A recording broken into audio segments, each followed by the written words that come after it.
నమస్కారం DTV news కి స్వాగతం. హెడ్లైన్స్ చూద్దాం.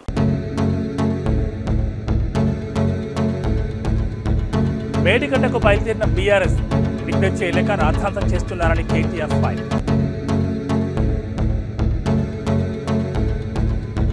కాసేపట్లో పాలమూరుకు కాంగ్రెస్ నేతలు ప్రాజెక్టులను సందర్శించనున్న హస్తం ఎమ్మెల్యే.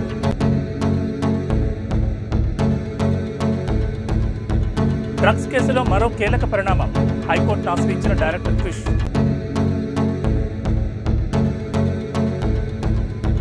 తిరువనంతపురం సమరాగ్ని సభలో సీఎం రేవంత్ రెడ్డి కీలక వ్యాఖ్యలు చేశారు. బీజేపీ అవినీతి పాలనను ప్రోత్సహిస్తోందన్నారు. లౌకిక ప్రజాస్వామిక అవినీతి రహిత పాలన కాంగ్రెస్తోనే సాధ్యమన్నారు.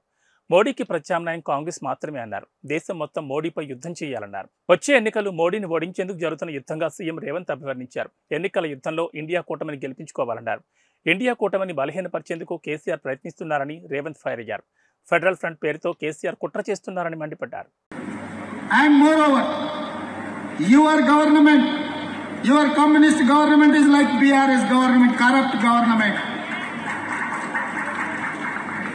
I don't find any difference between BRS and Kerala government, Kerala state government. When he has visited to Telangana and he was with KCR, he was eating with KCR. So I am asking simply, when Kerala Chief Minister is clean and transparent government if he is giving, how come he has met Chandrasekhar Rao, former Chief Minister of Telangana? इसका मतलब साथियों कहीं पर भी रहने दो, एक ही साथ में रहते. जहां पर केरला जो प्रैक्टिसेस कुछ कम है, केसीआर से सीखने के लिए आपके चीफ मिनिस्टर वहां पर गए. पैसे कैसे कमाना, सामने पार्टी को कैसे केसेस में कार्यकर्ता और वर्कर्स के खिलाफ केसेस लगाना, जेल को भेजना. हमेशा I used to read in the papers or TVs, Kerala Congress workers fought with our communist workers are killing our karyakartas. It is not good for Communist Party. And our commitment, our fight against Narendra Modi, आने वाले चुनाव में India सरकार बनाने का जरूरी है. Otherwise जो मणिपुर में हुआ था, जो मणिपुर में Bharatiya Janata party state government and central government, they have killed hundreds of people, they have burned like anything for churches and other things. They don't have any tolerance for other communities. When they don't have any tolerance for other communities, how come they are ruling this country? They don't have any eligibility to rule this country for a minute also. इसीलिए मैं एक ही बात, केरला में तो Congress versus communist, the entire India is Congress versus Bharatiya Janata party. Tomorrow something goes wrong. రాష్ట్రంలో అధికారంలోకి వచ్చిన కాంగ్రెస్ బాధ్యతను మరిచి రాజకీయాలు చేస్తోందని మాజీ మంత్రి బీఆర్ఎస్ వర్కింగ్ ప్రెసిడెంట్ కేటీఆర్ అన్నారు. చలో మేడిగడ్డ కార్యక్రమానికి బీఆర్ఎస్ శ్రీకారం చుట్టింది. ఈ మేరకు అక్కడ వారు పవర్ పాయింట్ ప్రజెంటేషన్ ఇవ్వనున్నారు. ఈ సందర్భంగా ప్రజలకు వాస్తవాలు తెలియాలనే ఉద్దేశంతో చలో మేడిగడ్డ కార్యక్రమాన్ని నిర్వహిస్తున్నామని కేటీఆర్ తెలిపారు. కాంగ్రెస్ కేవలం రాజకీయ ప్రయోజనాలే ముఖ్యమని, ప్రజా సంక్షేమం ముఖ్యం కాదని ఆయన ఎద్దేవా చేశారు. రాబోయే రోజుల్లో తాము రాష్ట్ర వ్యాప్తంగా ఉన్న ప్రాజెక్టులన్నీ పర్యటిస్తామని తెలిపారు. మేడిగడ్డ ప్రాజెక్టు దెబ్బతింటే రిపేర్ చేయించడానికి ఇబ్బందులేంటో తెలియట్లేదని మండిపడ్డారు. ప్రాజెక్టును నిర్మాణం చేపట్టిన సంస్థపై చర్యలు తీసుకోండి, కానీ రైతులను మాత్రం బలి చేయొద్దన్నారు. మేడిగడ్డ ప్రాజెక్టుకు రిపేర్ చేయించకుండా ప్రభుత్వం నిర్లక్ష్యం చేస్తోందని, బ్యారేజ్ పూర్తిగా కూల్చేందుకు చూస్తున్నారని కాంగ్రెస్పై ధ్వజమెత్తారు.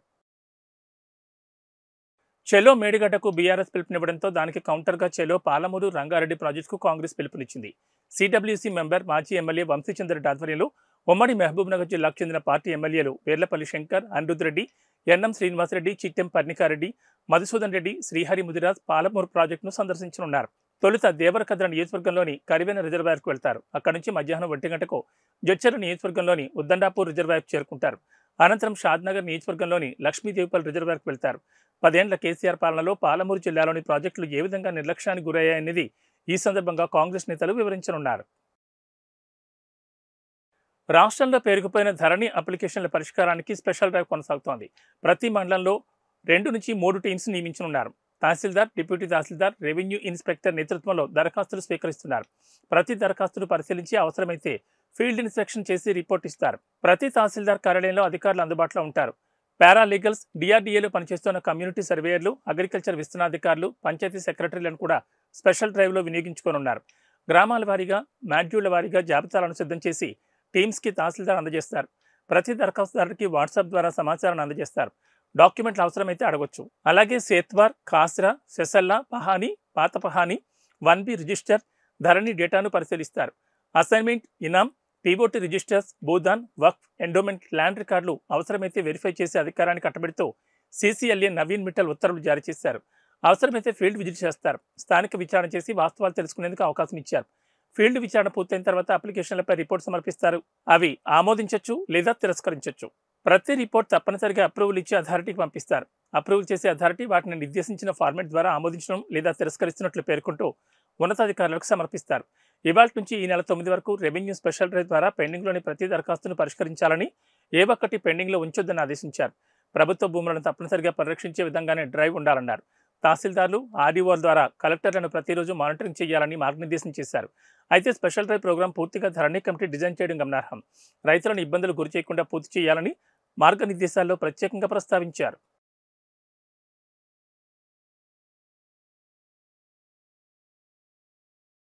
కేటీఆర్ వచ్చినా, వాళ్ళ నాయన కేసీఆర్ వచ్చినా మల్కాజ్గిరి పార్లమెంట్ నియోజకవర్గంలో గెలుపు కాంగ్రెస్ పార్టీదేనని మంత్రి తుమ్మల నాగేశ్వరరావు అన్నారు. ఇవాళ KPHB కాలనీలో నిర్వహించిన కాంగ్రెస్ పార్టీ కార్యకర్తల విస్తృత స్థాయి సమావేశం నిర్వహించారు. ఈ కార్యక్రమానికి ముఖ్య అతిథిగా వ్యవసాయ శాఖ మంత్రి తుమ్మల నాగేశ్వరరావు హాజరయ్యారు. ఈ సందర్భంగా తెలంగాణలో 17 ఎంపీ సీట్లు కాంగ్రెస్ పార్టీ గెలుస్తుందని మంత్రి తుమ్మల ధీమా వ్యక్తం చేశారు. నీళ్లు, నిధులు, నియామకాల పేరుతో ఏర్పడిన తెలంగాణను బీఆర్ఎస్ పార్టీ అధోగతి, అప్పుల పాలు చేస్తుందని ఆయన ధ్వజమెత్తారు.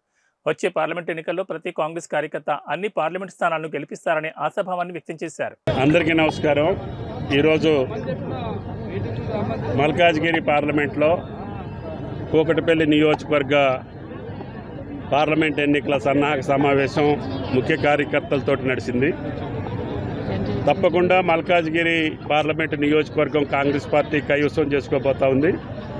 దానికి భయపడ్డటువంటి బీఆర్ఎస్ పార్టీ నాయకులు చేతగానటువంటి, పనికిరానటువంటి ఛాలెంజ్లు ఇస్తున్నారు. మేము ఇదే వేదిక మీద నుంచి ఛాలెంజ్ చేశాం. కాంగ్రెస్ పార్టీ అన్ని స్థానాల్లో గెలవాలని పట్టుదలతోటి కార్యకర్తలు ఉన్నారు.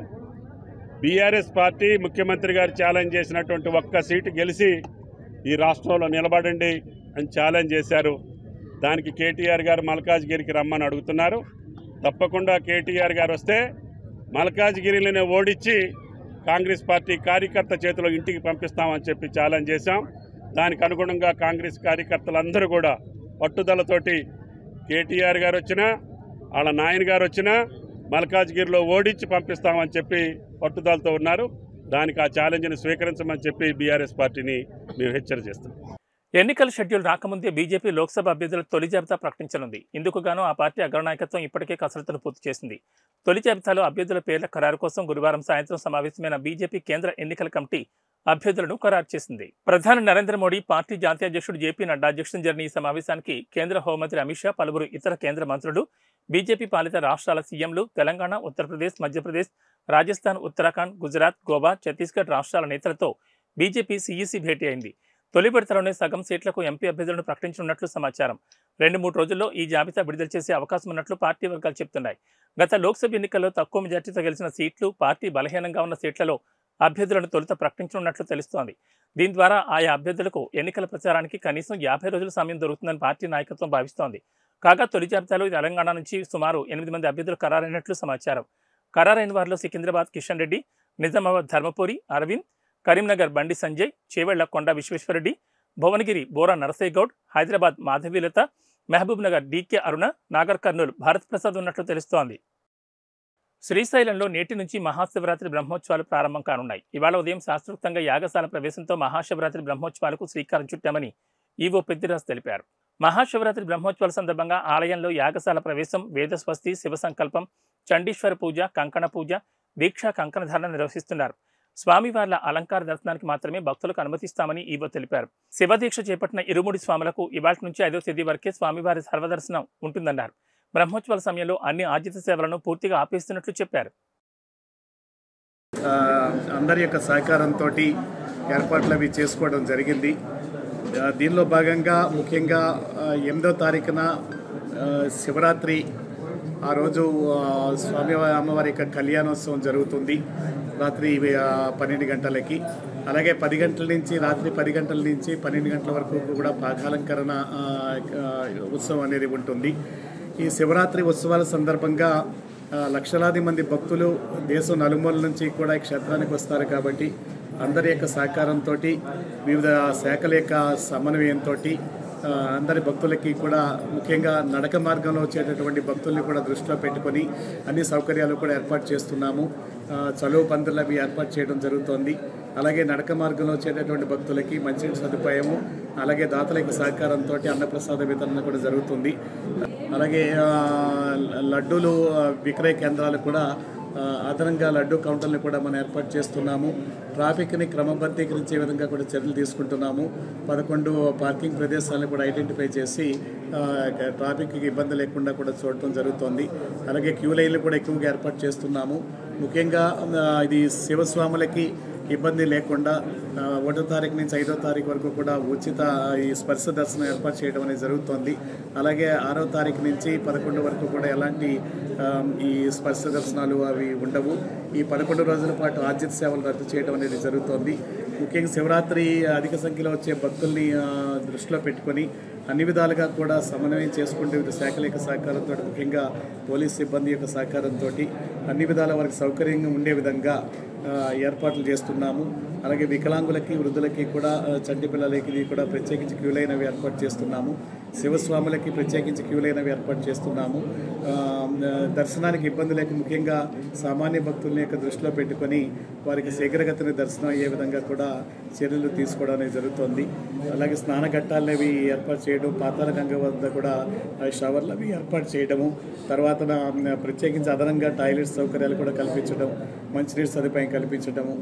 తెలంగాణలో సంచలనం సృష్టించిన రాడిసన్ డ్రగ్స్ కేసు రోజురోజుకు మలుపులు తిరుగుతోంది. ఈ డ్రగ్స్ కేసులో సినీ డైరెక్టర్ క్రిష్ కూడా ఉన్నట్లు పేర్కొని క్రిష్ను విచారించేందుకు పోలీసులు సిద్ధమయ్యారు. ఈ క్రమంలో గచ్చిబౌలి పోలీసుల విచారణకు హాజరు కాకుండా ఇవాళ డైరెక్టర్ క్రిష్ హైకోర్టును ఆశ్రయించారు. డ్రగ్స్ కేసులో హైకోర్టులో క్రిష్ ముందస్తు బెయిల్ పిటిషన్ దాఖలు చేశారు. అయితే క్రిష్ తాను ముంబైలో ఉన్న కారణంగా పోలీసుల విచారణకు రాలేనని, తనకు మరో 2 రోజుల సమయం కావాలని కోరారు. కానీ నేడు క్రిష్ వ్యక్తిగతంగా పోలీసుల విచారణకు హాజరు కావాల్సిందేనని పోలీసులు తెలిపారు. దీంతో క్రిష్ హాజరుపై సస్పెన్స్ కొనసాగుతోంది. ఎమ్మెల్యే లాస్య నందిత యాక్సిడెంట్ కేసును ముమ్మరంగా దర్యాప్తు చేస్తున్న పటాన్చెరు పోలీసులు కీలక ఆధారాలను సేకరించారు. లాస్య కారు ఢీకొన్న టిప్పర్ లారీని గుర్తించారు.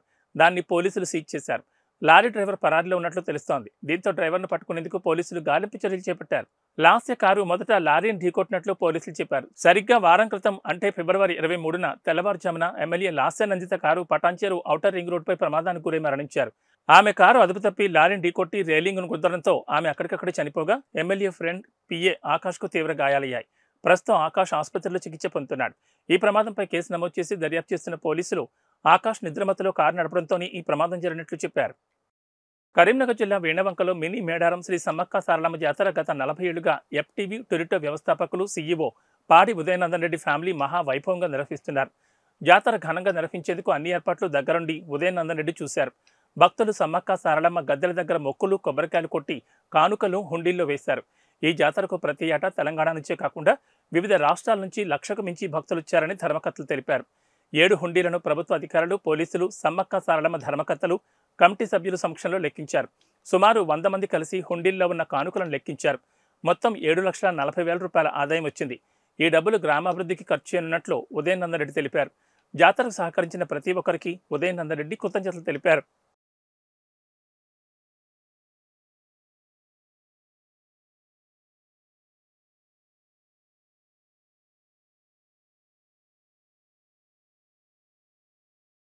కరీంనగర్ జిల్లా తిమ్మాపూర్ మండలంలోని అలుగునూరు వద్ద శుక్రవారం ఉదయం రోడ్డు ప్రమాదం చోటు చేసుకుంది.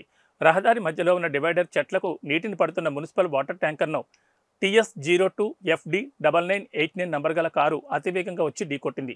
ఈ ప్రమాదంలో కారు ఎయిర్ బెలూన్స్ ఓపెన్ కావడంతో డ్రైవింగ్ చేస్తున్న వ్యక్తికి పెను ప్రమాదం తప్పింది. కారు నడుపుతున్న వ్యక్తి తిమ్మాపూర్ మండలం మహాత్మానగర్కు చెందిన హనుమాన్ల రాజేందర్ పెద్దపల్లి జిల్లాలోని ఇరిగేషన్ డిపార్ట్మెంట్లో సూపరింటెండెంట్గా విధులు నిర్వహిస్తున్నాడు.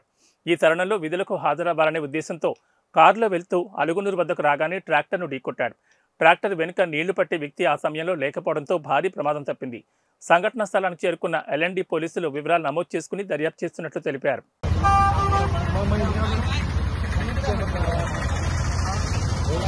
ఏబీ బులెటిన్ విశేషాలు. నమస్కారం.